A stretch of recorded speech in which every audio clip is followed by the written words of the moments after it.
The sun had slipped away, leaving behind a sky that looked like it had been set ablaze. Layers of burnt orange, bleeding into bruised purples and fading cobalt. The kind of sky that makes you pause, makes you listen. On a deserted two-lane stretch outside Ash Ridge, Alabama, a single black SUV hummed through the silence. The road, split by weathered yellow lines, curled lazily through a tunnel of pine trees whose tips whispered secrets in the evening wind. Crickets sang their chorus. A hawk called once in the distance. For a moment, the world felt paused, like a held breath, just before something breaks. Detective Jordan Ellis gripped the wheel with a deliberate calm. Her hair, tightly braided, caught streaks of the dying sunlight where it peeked through the windshield. Her brown eyes scanned the road with the precision of someone who had been trained to spot trouble before it even knew it was trouble. A small tattoo of a wave curled around her wrist, her quiet reminder to stay fluid, stay grounded. In the passenger seat, Sergeant Reese Monahan shifted her weight, cracking her knuckles one at a time. 3 damn days of drills, and we come back to a town where the gas station still uses paper receipts, she muttered. Swigging from a half-warm bottle of vitamin water, Jordan chuckled low. Beats typing up witness statements till midnight. You and your optimism. Reese stretched her legs, letting her boots thud lightly against the dash. Then, a blinking red light on the dashboard. Phew, low. Jordan sighed, scanning the roadside until a crooked sign caught the last pink rays of the sun. Earl's Gas and Go, last stop for 30 miles. The gun and gas flickered like it was losing a fight with the night. The station loomed ahead, a squat concrete box perched at the edge of a patchy gravel lot, its windows dim, its overhang rust-streaked. One solitary bulb buzzed overhead, casting a sickly yellow light onto Pomp 3. A beaten-up sedan idled in the corner, its base low, rattling slightly. Something about the place felt paused, like a movie frame before the jump scare. Jordan pulled in slowly, her instincts twitching like antennae. Gas up. I'll check inside, Reese said, already unbuckling her seatbelt. Jordan nodded, stepping out into air that felt thick, humid, and heavy with something unspoken. The scent of burnt rubber, stale chips, and pine mingled in the air. She tugged at her leather jacket, revealing just a sliver of the holster at her waist. Just in case. Inside the store, fluorescent lights flickered overhead. A ceiling fan turned slowly, not enough to cool anything. Behind the counter stood a girl, maybe 22, wearing a polo 2 sizes too big and a name tag that read, Brenna. Her eyeliner was smudged and she wiped the counter with robotic, distracted strokes, eyes flickering nervously to the door every few seconds. Reese gave a single nod as she entered, scanning the aisles. She didn't need snacks. She needed to map the place. Exit here, security mirror there, blind spot by the freezer. Habit. Outside, the nozzle clicked into place as Jordan filled the tank. But something in the air shifted. Then the stillness shattered. It began with a rumble, a low, rolling thunder that grew louder and closer until it became a roar. 3 motorcycles burst over the crest of the hill like predators scenting blood. The ground vibrated beneath their wheels as they swerved into the lot, kicking gravel like a spray of bullets. The lead rider's bike gleamed under the flickering overhead light, matte black with blood-red pinstripes. A massive man sat astride it. Long gray beard, arms thick with inked serpents that wound around muscle like they were alive. His leather vest read, Iron Vultures, MC, embroidered in crimson. His helmet dangled from the side of the handlebar. In his mouth, a lit cigarette that glowed like a threat. The second rider was leaner, with mirrored shades that reflected the light like flashbangs. The third, young, jittery, hands flexing at his sides like he couldn't wait to be told what to do. Brenna saw them and stopped moving. The rag in her hand slipped to the floor. Her lips parted, but no words came out. Inside, Reese saw it all unfold through the reflection in the convex mirror. She backed into the shadows near the chips aisle, her hand instinctively hovering near her sidearm. She didn't draw, not yet, but her body stilled, breath slowed, senses sharpened. Outside, Jordan felt the change too, felt it in the way the night grew too quiet, the way the birds stopped chirping. The bikers didn't just arrive, they claimed the space, their presence sucking the air from the lot. The leader revved his engine once more before killing it. Silence followed. Then, boots. Heavy, deliberate. He stepped off his bike, the leather of his vest creaking slightly. The grin on his face wasn't joy. It was hunger. He walked toward Jordan, slow as dripping molasses, dragging the air with him. "Nice car," he said, voice rough like gravel dragged across steel. "Too nice for this part of town. You always stop alone at night like this?" Jordan didn't flinch, didn't realize I wasn't. He chuckled, exhaling smoke directly into the space between them. "Feisty." She said nothing, but her hand brushed the hem of her jacket, just enough to feel the comforting presence of her Glock.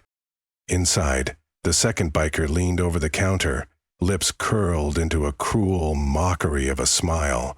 "Evenin', sugar. You look like you need some company.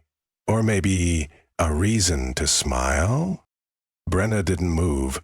Her hands gripped the edge of the counter like it was the only thing anchoring her to earth. The third biker was already slipping toward the aisles, toward Reese, toward the shadows. He didn't know what was waiting for him there. Reese exhaled quietly, eyes narrowing. She whispered under her breath, more to herself than anyone else. "Wrong damn gas station." The cigarette crushed beneath Silas Briggs' boot sizzled faintly before the ember died, vanishing into the cracked concrete like a warning buried too late. The flicker of the neon sign overhead strobed across his shoulders, briefly lighting the blood-red serpent tattoo coiled around his forearm. He turned his head slightly, cracked his neck like a predator stretching before the strike. "Tell me something," he said to Jordan, his voice rough and deliberate. "You ever feel the moment before a fight? That Silence? Jordan met his stare with quiet steel. "Yeah," she replied, "usually right before I win." Silas let out a laugh, not amused but entertained. "You got fire." "I like that." He stepped closer, the toe of his boot nearly touching the tip of hers. The neon above them buzzed again, then flickered out. 1 second of total darkness. When it blinked back on, Jordan's hand had subtly shifted toward the grip of her Glock. Just a breath away now. Inside the station, tension tightened like a noose. Reese's muscles coiled, her back pressed against a rack of beef jerky and road trip snacks. Cage, the twitchy one, was muttering to himself again, brushing the shelves with the back of his knuckles, stopping now and then to squeeze a candy bar like he was testing its tension. Too soft, bet it melts faster than she screams, he whispered. Reese's jaw clenched. She wasn't sure if he meant Cassie or someone else. Either way, she was already mapping 3 routes to him. 2 lethal, 1 fast. Meanwhile, at the front counter, Rex let his weight settle, elbows digging in like he owned the building. Cassie didn't move. "Sweetheart," he said again, slower this time. "I said, open the drawer." I don't have the key," she whispered, her voice barely more than breath. Rex's grin widened and he leaned even further, lips close enough to fog the glass candy jar in front of her. "Then you better find it, darling, before I start taking things I want instead." From outside, Jordan caught the shift. Not sound, not movement, but vibe. Her eyes cut toward the window, spotted Cassie's pale, rigid form. Rex's silhouette looming like a vulture, waiting for something to die. Jordan's gut dropped. That moment between storm cloud and lightning, she knew it. She took a slow step back, drawing Silas with her, guiding him, unknowingly, into the camera frame of the station's security system. "Keep talking," she said. "Let's not do anything stupid." Silas raised a brow. "Now who said anything about stupid?" Then, with sudden sharpness, he spit on the ground, inches from Jordan's boot. The splatter echoed in the hot stillness, and she moved. No weapon, not yet, but a shift, a command of space. A message: you are not in control here. Silas's eyes narrowed. The dance had begun. Inside Cage suddenly froze. His eyes caught something in Reese's reflection, a shadow that shouldn't have moved.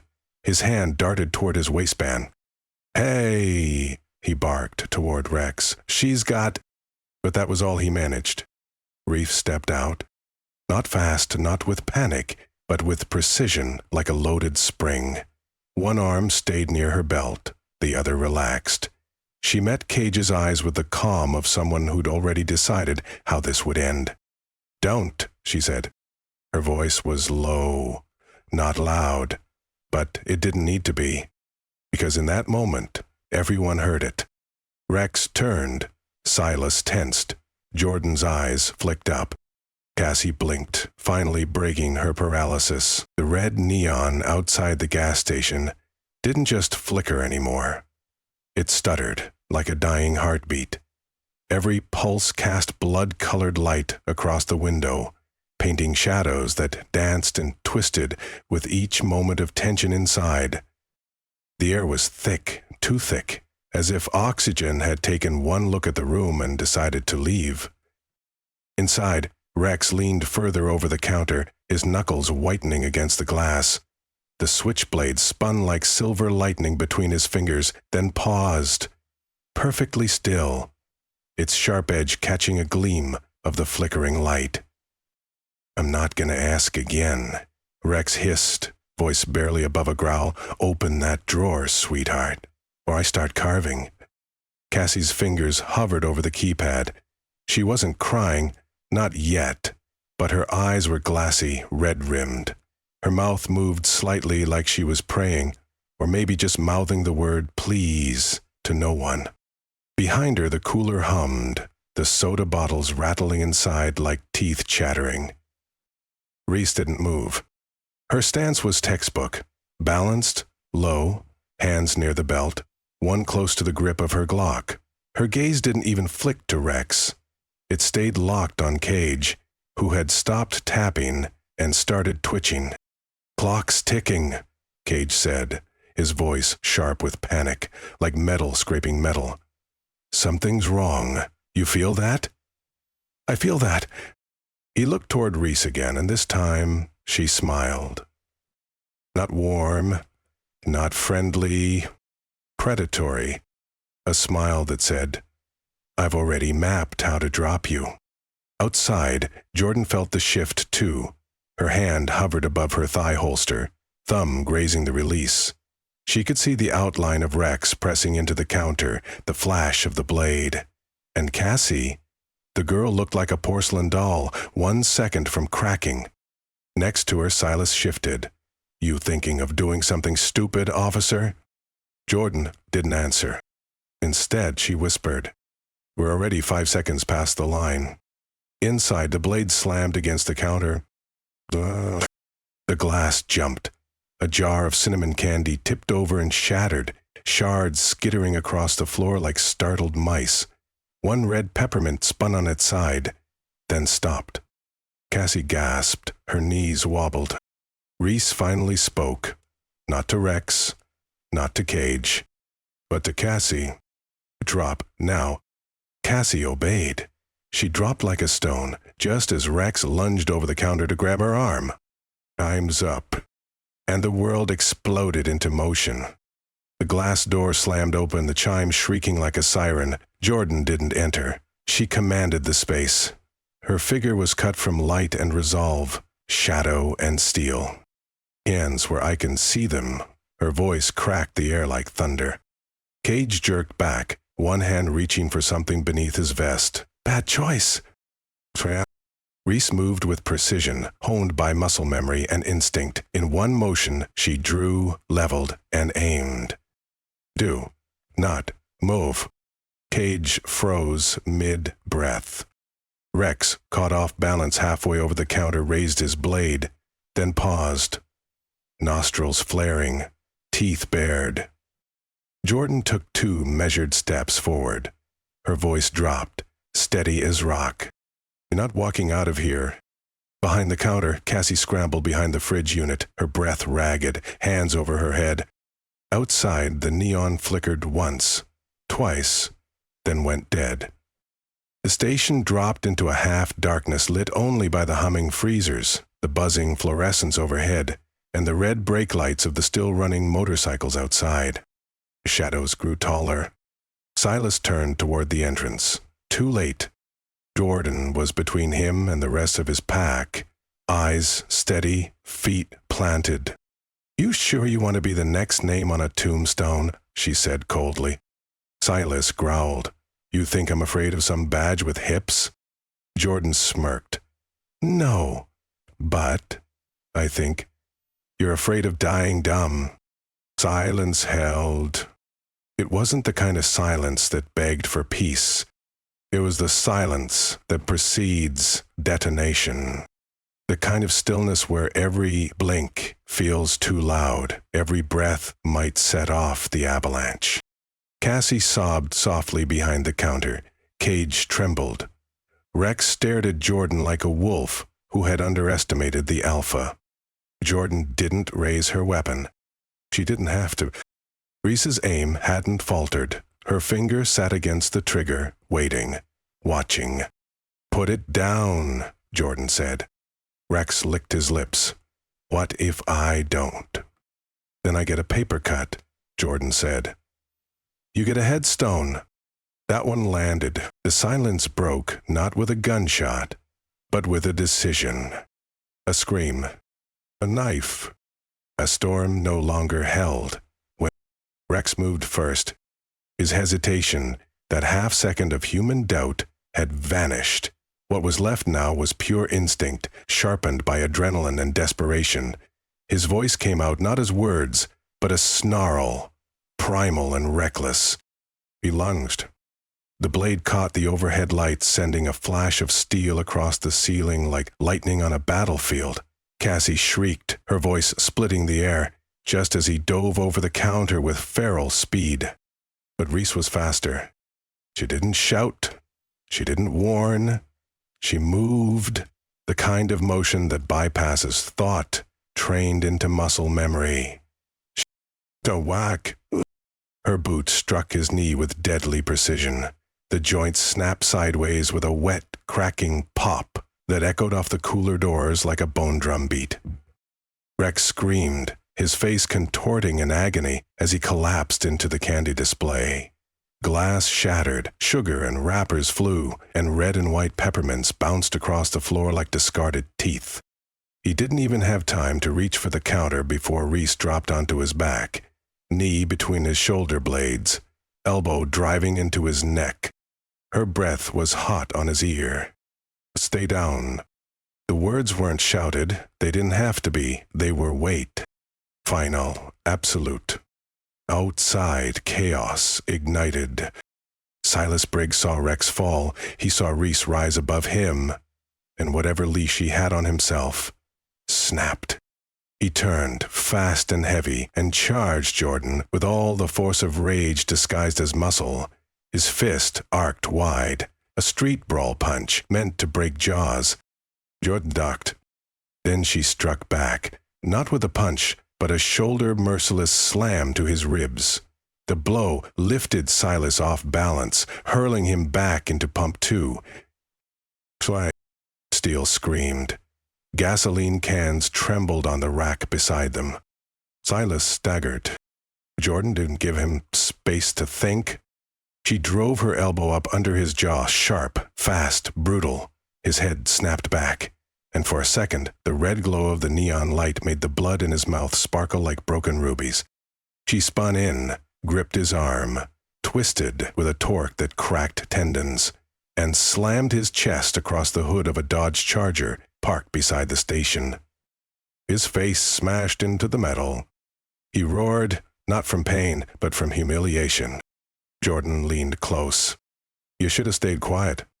Inside escalation, Cage watched it all go to hell in under 5 seconds.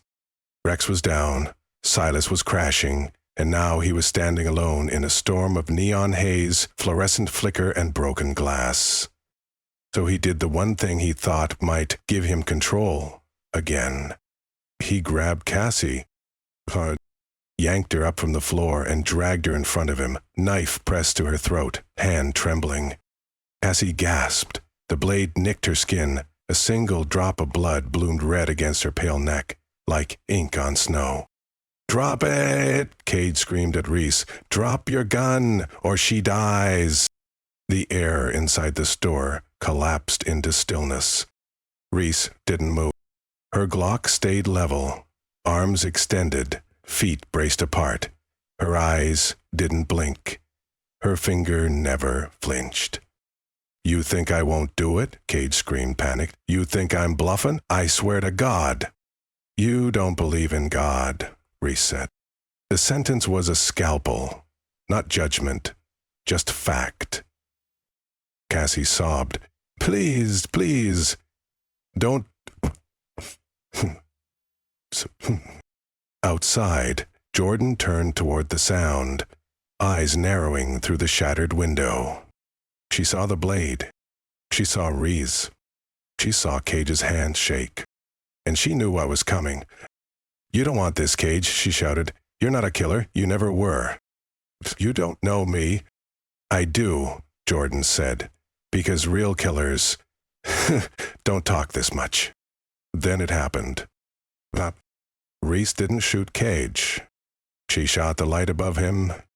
The bulb exploded in a brilliant shower of glass and sparks. Bright white turned to red haze, the air filled with the smell of burnt filament.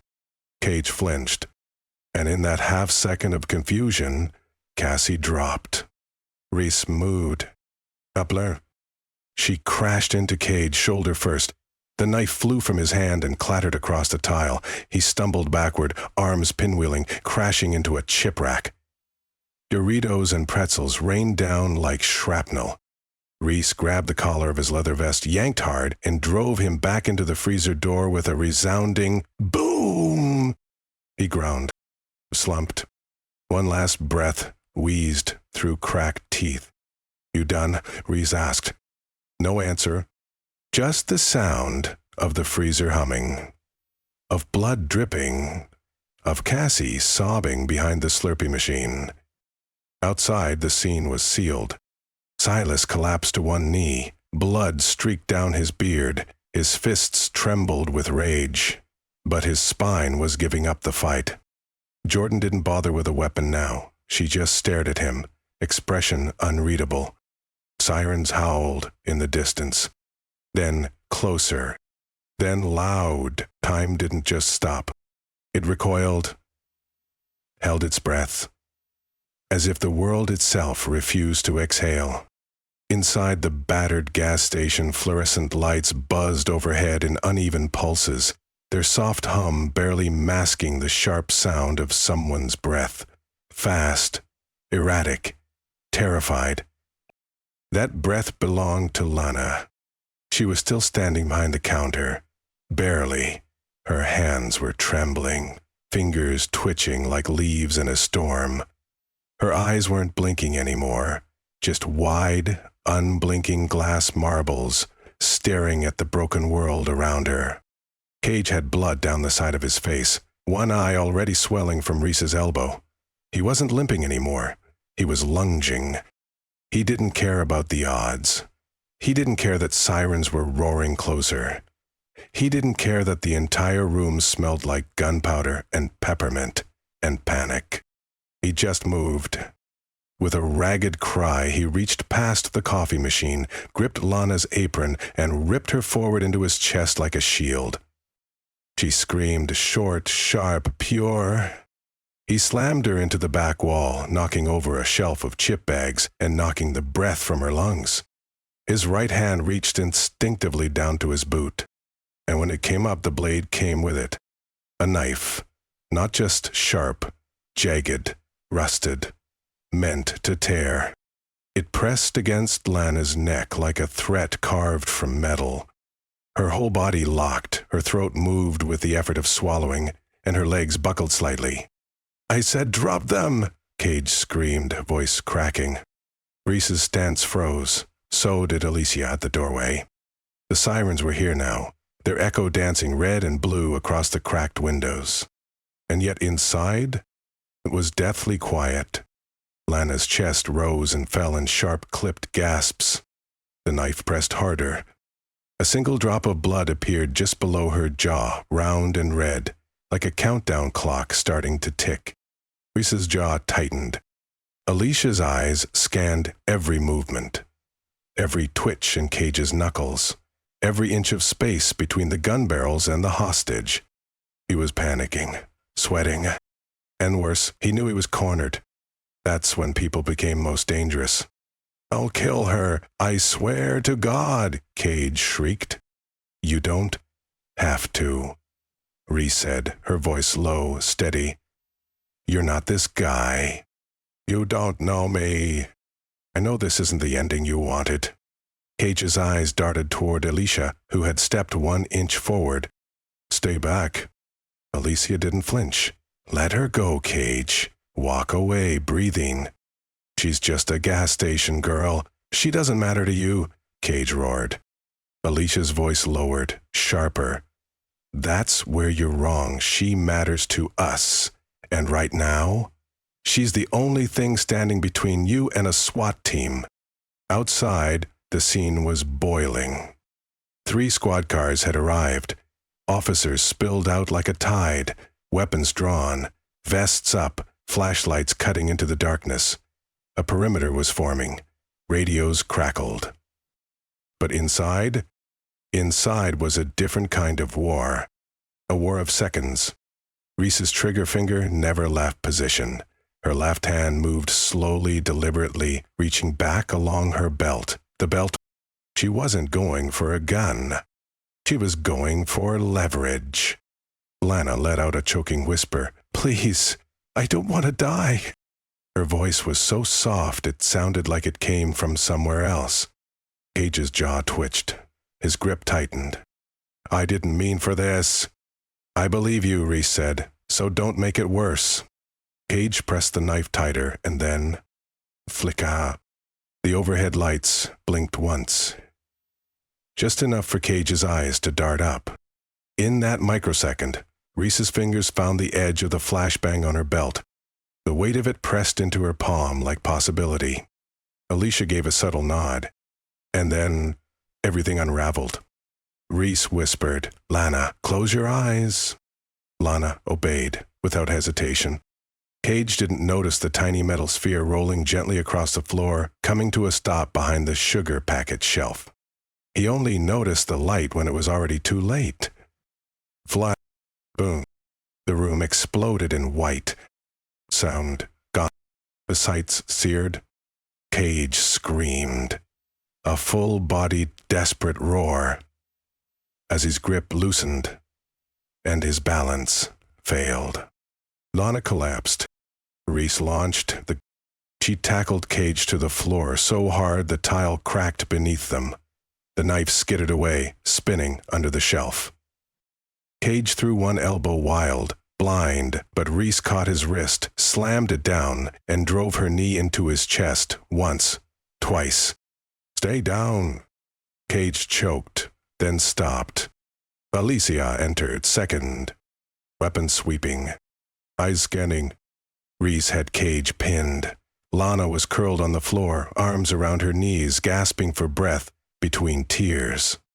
Outside, the flashbang had rattled windows, but inside, order had returned. Barrel. Reese looked down at Cage, blood trickling from his lip. "You're done." He coughed once, spit, then slumped back. Alicia knelt beside Lana, holstering her sidearm. Hey, you're okay. You're okay now. You're safe. Lana looked up, dazed, hollow, and burst into quiet sobs. Reese reached for the cuffs. I didn't fight. Alicia squeezed Lana's hand gently.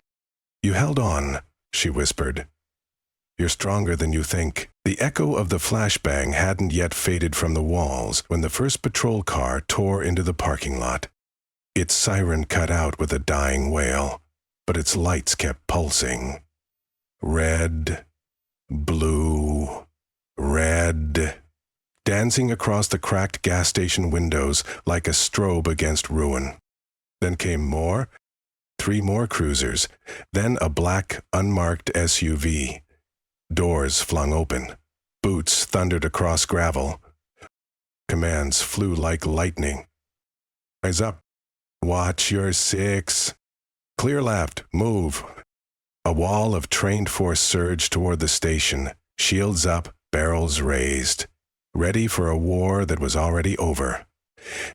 Inside the store, time had slowed to a crawl. Cage lay still. Blood smeared his temple, one hand twitching in the cuff behind his back. A pepper packet, crushed beneath his cheek, stained the tile beneath him with a bright red smear.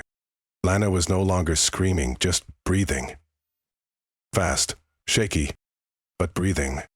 Reese sat beside her, one hand gently placed on her shoulder like a grounding wire. Outside, the officers breached anyway. They boomed back door. Crack, front doors swung open. Clear right. Hostiles down. I repeat, hostiles down. Jordan lifted her hands from instinct, then dropped them. She was already holstered. Already grounded. Her voice was calm and clipped. Suspects are neutralized. Civilians secure. We've got 2 injured, 1 critical, non-civilian. She locked eyes with the commanding officer, a young sergeant with fire in his step and a rook's sharp breath. He blinked. You too? You did this alone? Jordan just nodded once. Behind her, Reese whispered, together. The arrests were not clean. They never were. Rex spat blood and curses. Silas gritted his teeth and growled, refusing to bend his knees until 2 officers forced him face him into a squad car. His eyes scanned the scene, but when they landed on Jordan, steady, scratched, unshaken, he looked away. Cage was ghost pale, nearly unconscious. They strapped him to a stretcher. His fingers twitched once as they lifted him. No one spoke to him. No one needed to. Lana was lifted too, not by a stretcher, but by steady arms. Reese held her under one shoulder. A paramedic flanked the other side. They walked her out into the blue morning air. Cassie was next. Her face was stained with ash and salt, but her tears now flowed for relief. She limped beside Jordan, clutching a silver thermal blanket around her like armor. Captain Ramirez arrived last, trench coat trailing, radio in hand, voice quiet but fierce. He didn't ask if it was true. He didn't need to. He saw the blood. He saw the cuffs. He saw his detectives, battered, not broken. Jordan. Reese. He looked them over. Still standing? Jordan wiped a cut from her lip. Mostly. Reese smiled. Just a ghost of one. We don't fall easy. Ramirez's gaze shifted to Lana, wrapped in foil, leaning on a paramedic. She talked? She will, Reese said, just not tonight. As the dawn bled into day, the station lights flickered off, one by one. The red open sign finally died in a hiss. Alicia stood outside the store now, watching the last of the bikers loaded into transport vans. The wind kicked up dust, flicked her badge, caught her jacket, but she didn't move. Lana walked up to her, slower now, steadier. I didn't think I'd make it, she said. You did, Alicia replied. Lana reached out, took Alicia's hand, held it for just a second longer than a handshake. You didn't just stop them. You made me believe I could survive." Cassie approached next, eyes still puffy, but filled with something brighter. "Thank you," she whispered to Reese. Reese shook her head. "You stayed standing. That's the hardest part." Ramirez stepped between them. "Let's get these two somewhere quiet. Rest first, paperwork later." "Finally," Jordan muttered. Reese chuckled. "I knew that was coming." They walked together, toward the morning. As the first golden rays spilled across the parking lot, the gas pumps caught the light and shimmered like polished chrome.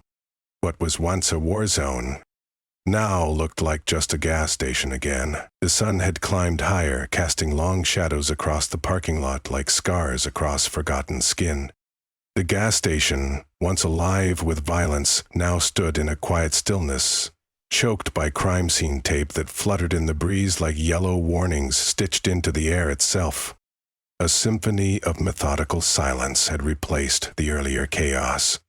The faint whir of drones photographing the scene from above, the quiet click of camera shutters, the murmur of voices over radios.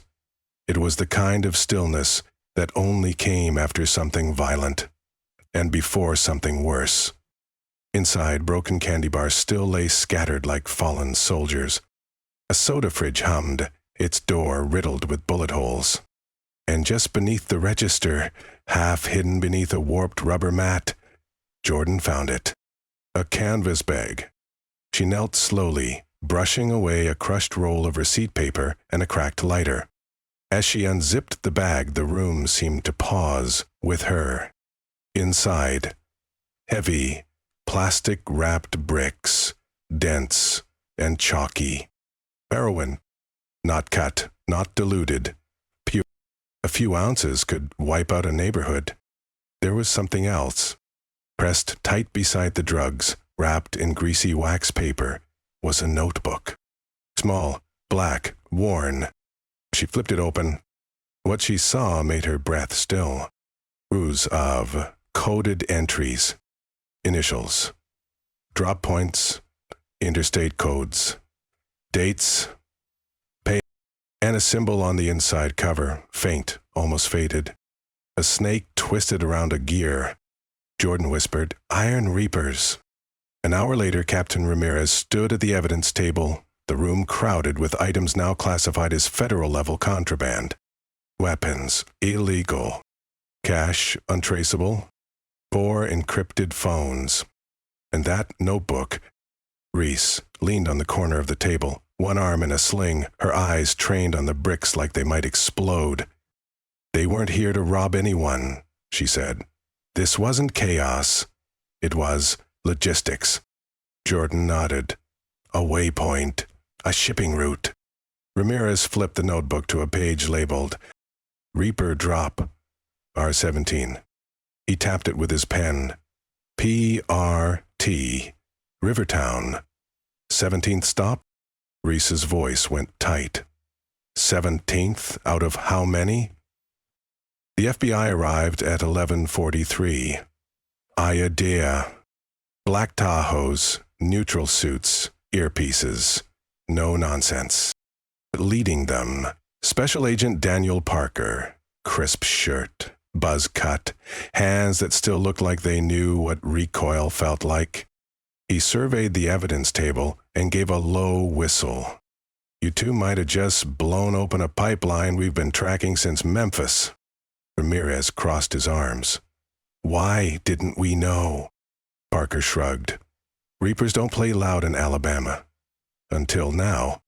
He turned to Jordan and Reese. "You found this notebook?" Jordan nodded.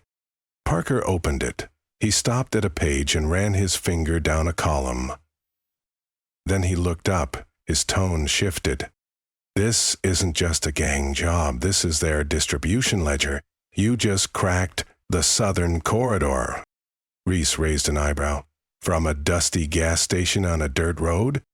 Parker smirked. "That's the thing about snakes. They like to hide in the quiet places." Back at the precinct, in the warm light of the interview room, Lana sat across from them. Her voice shook less now. There were always vans, unmarked. They never stayed long. Sometimes it was Silas, sometimes others, but always at night. Jordan asked gently, "Did you ever see what was being moved?" Lana hesitated. "Once. A metal case. I opened it by accident. It had pills. Lots. With markings I didn't recognize." Jordan glanced at Reese, then leaned in. "You helped us. More than you know." In the tech room, the phones came to life.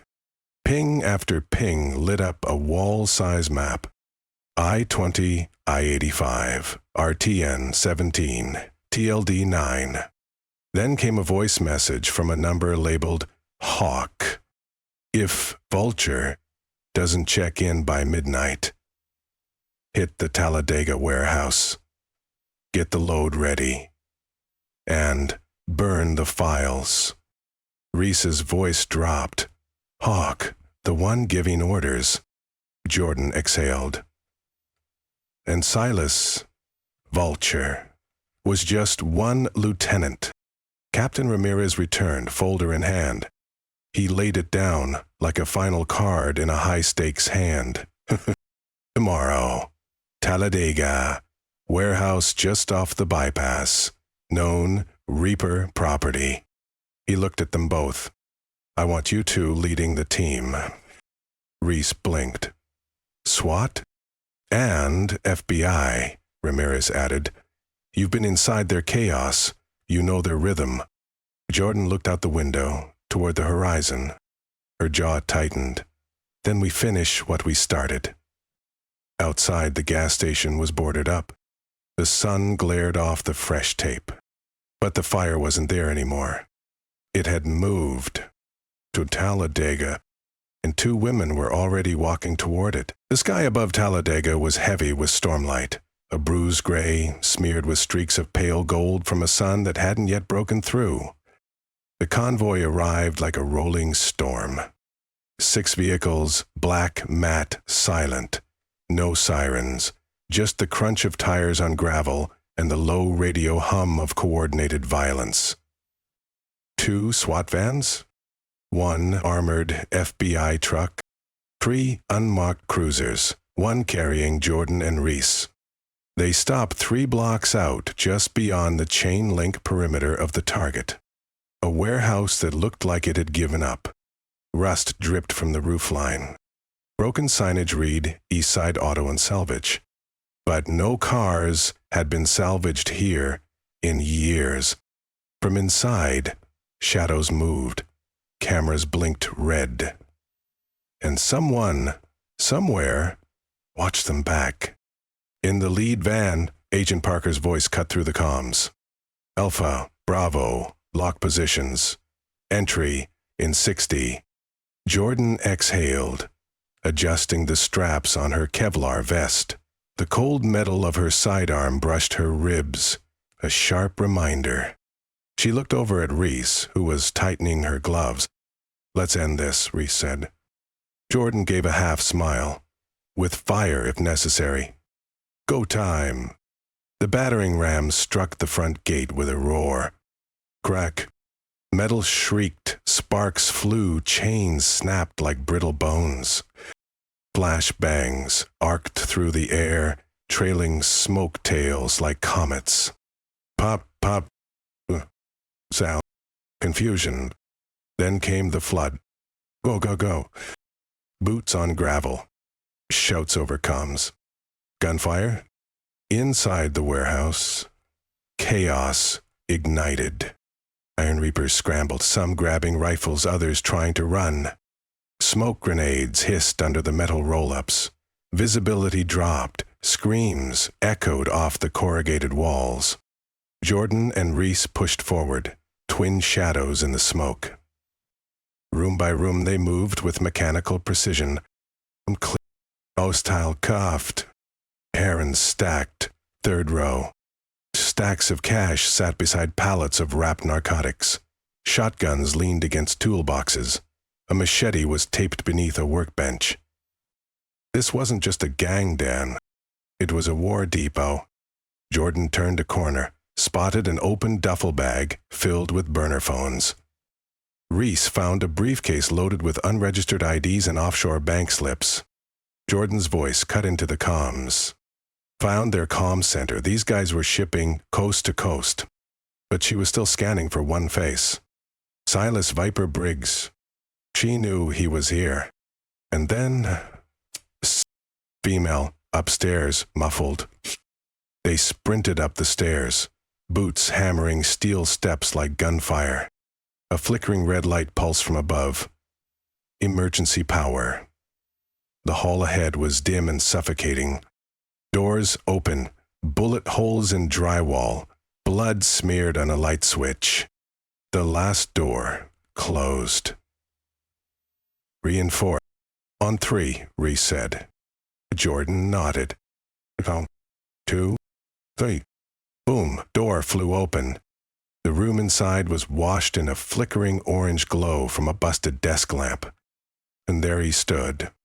Viper! Face twisted in rage. Sweat glistening. Gun in one hand, knife in the other, and in front of him, a girl, bound and gagged, eyes wide with horror. He yanked her upright, blade to her throat. "Don't move," he barked. "I'll swit her now." Jordan froze, gun trained. Reese mirrored her. "You're done, Silas," Jordan said. "Let her go." "You think you've won?" he growled. "I made you dance at that gas station. I made you bleed."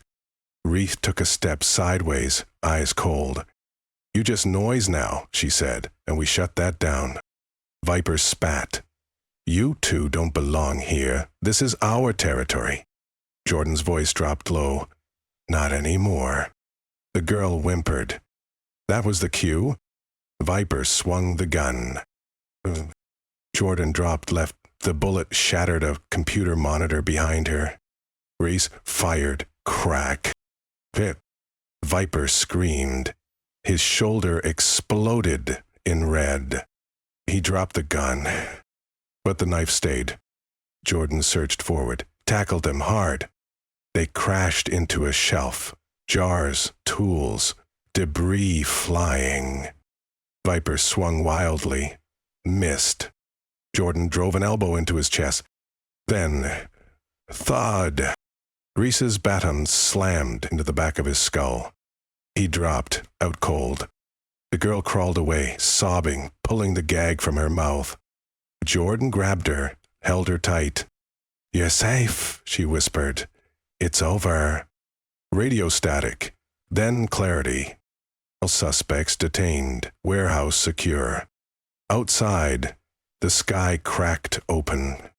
Light poured through clouds. Rain began, soft at first, then steadier, cleansing. SWAT began dragging out prisoners. Silas Briggs was the last. His head lolled, cuffed, bloodied, but alive. Reese watched as they stuffed him into the back of a van. She muttered, "Still breathing. Shame." Jordan sat on the curb, rain in her hair, hands on her knees. Reese joined her. "We got them all," she said. Jordan nodded. "But how many more are out there?" Reese looked toward the horizon. "Let them come." And the rain kept falling. 3 months later, the courtroom was packed. Sunlight streamed through tall windows, casting a golden hue on the worn oak benches. Spectators leaned forward. Journalists scribbled in notepads, and a court sketch artist moved her pencil with purpose. At the center sat Silas Viper Briggs, his face gaunt, shoulders still bandaged beneath his orange prison jumpsuit. He no longer smirked. Not since the trial began. Not since Lana testified. Lana took the stand on the second day. She wore a pale blue blazer, borrowed from Reese, and a thin silver necklace that caught the light when she breathed. Her hands trembled at first, but her voice was clear. "They said I was invisible," she told the court. "That no one would come. But they were wrong." She described every night they came, every whisper, every threat. When the prosecutor asked who saved her, she looked toward the gallery. Jordan and Reese sat side by side, back straight, eyes locked on her. Lana's voice wavered, but didn't break. They did. Sentencing came fast. Viper, 25 years no parole for drug trafficking, aggravated kidnapping, and attempted murder. Gage, 20 years for hostage-taking and felony assault. Rex, 18 years plus weapons charges. The judge's gavel hit like thunder, and in that moment, the room exhaled. Justice had a name, and this time it spoke for the voiceless. Outside the courthouse, the press swarmed. Microphones, flashes, questions. But Jordan and Reese didn't speak much. A short statement, no bravado. We did our jobs, and we'll keep doing them. Then they disappeared into the SUV, the doors shutting like a curtain drop at the end of a brutal play. Back at the precinct, the mood was different. The air buzzed. Someone brought cupcakes, and others strung up a banner, "Welcome back, legends." Ramirez greeted them at the top of the stairs, arms crossed, pride hidden beneath a sarcastic smirk. "You two caused more paperwork than an entire division," he said. Reese raised an eyebrow. "You're welcome." He handed them plaques. Medals of Valor. Jordan's fingers closed around the engraved medal. But she didn't smile. Not fully. Later that night, she stood alone in the locker room. The tile was cold. The hum of vending machines filled the silence. In her hands, she held the knife Viper had dropped, now sealed in an evidence bag, its blade still stained at the tip. She stared at it a long time, then slipped it back into the locker, shut the door, walked out. Lana now worked at a new coffee shop, bright, clean, safe. The windows let in morning light. The other staff smiled with genuine ease. Jordan and Reese visited sometimes, always unannounced. One day, Lana brought over 2 steaming cups. "On the house," she said, grinning. Reese leaned back. "You look taller." Lana laughed. "Feels like it."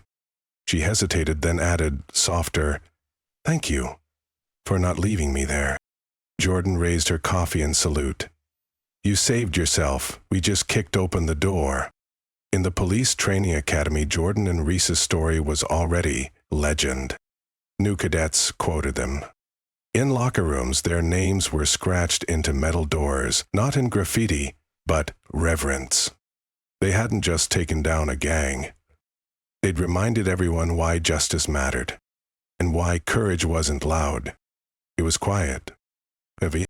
The city moved on. The courthouse steps were scrubbed clean. The headlines faded. People turned the page, as they always do. Another crime, another scandal, another face in cuffs. But for Jordan and Reese, time didn't reset. It folded into their bones, into their breath, into the quiet spaces between sirens and sleep. It was 2:17 a.m. Jordan stood on the rooftop of the 9th precinct, a paper cup of coffee gone cold in her hand. Her other hand gripped a velvet box, the Medal of Valor, still unopened. Below, the city hummed, streetlights blinking like warning beacons. Somewhere in the distance, a dog barked once, then silence. A siren wailed, far away. She lifted the medal, looked at it, then looked out again. Behind her, the door creaked open. Reese stepped out, hoodie pulled over her head, a half-eaten granola bar in hand. "You always brood up here alone?" she asked. Jordan didn't answer. Just sipped the cold coffee and said, "Do you think it ever stops?" Reese leaned on the ledge. The wind tugged at the ends of her sleeves. "No, but we do." A pause, the kind only partners can share without speaking. "You ever gonna open that thing?" Reese asked, nodding at the metal box. Jordan looked down. "No," she said. "I don't need a reminder of what we already carry." 3 days later, 4:42 IEM. The city wasn't awake yet. but the streets never fully slept. Jordan and Reese cruised in a black, unmarked Impala. The dashboard lights cast a faint blue across their tired faces. Dispatch crackled in. Possible trafficking, under I-59, 2 suspects, truck involved. Approach with caution. Jordan flicked the siren, just once, for entry. Then silence. They pulled up slow, no backup, just instinct. The alley was narrow, wet, smelled like rust and old oil. Graffiti glowed under the street lamp's buzz. 2 men stood near the truck. One paced. The other leaned on the bumper, eyes sharp. Jordan stepped out first, hand near her sidearm. "Police," she called. "Show me your hands." One man froze. The other moved. Wrong move. Boots slapped pavement. Reese swept left. Jordan lunged forward. "Chase." Shouts. Sweat. Jordan grabbed the runner mid-stride, slammed him into the wall with a practiced force. Concrete scraped her knuckles. He cursed. She cuffed him before he could think twice. Reese had already secured the second. Inside the truck, 27 stolen IDs. A crate of modified handguns. A new map. A new operation. Another ghost trail. Back at the station, the evidence room buzzed under fluorescent lights. Agent Parker leaned on the table, files fanned out like tarot cards. "You two just cut open another vein in the Reaper's arm," he said. "This truck was scheduled to move by sunrise." He held up a map. Red pins marking every drop. "They're getting sloppier," Jordan said.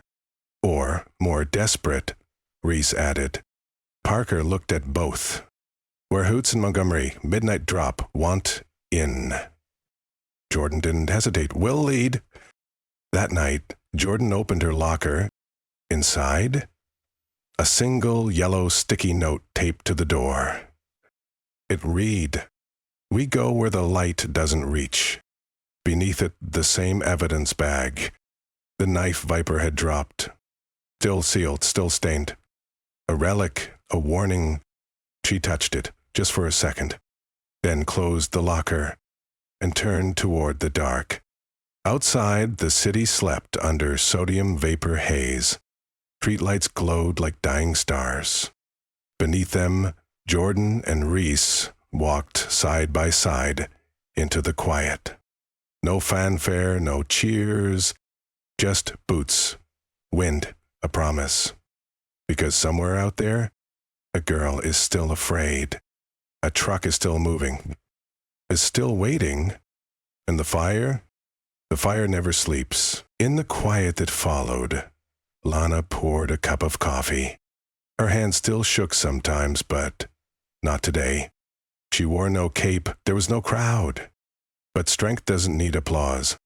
It lives in the choice to stand again, to open the door, to believe the world can change, even when it hasn't yet. Justice was served, but the work goes on. For every gas station reclaimed, every voice finally heard, there are still alleys where shadows whisper, systems that bend, eyes that look away. But not ours. Not anymore. Because remembering matters. Sharing matters. Stories matter. So if this story moved you, if it lit something inside you, help us keep the fire alive. Subscribe to Racist Stories Uncovered. Share this story. Talk about it. Let it be heard. Together, we make silence impossible. Thanks for watching and walking with us. We'll see you in the next story.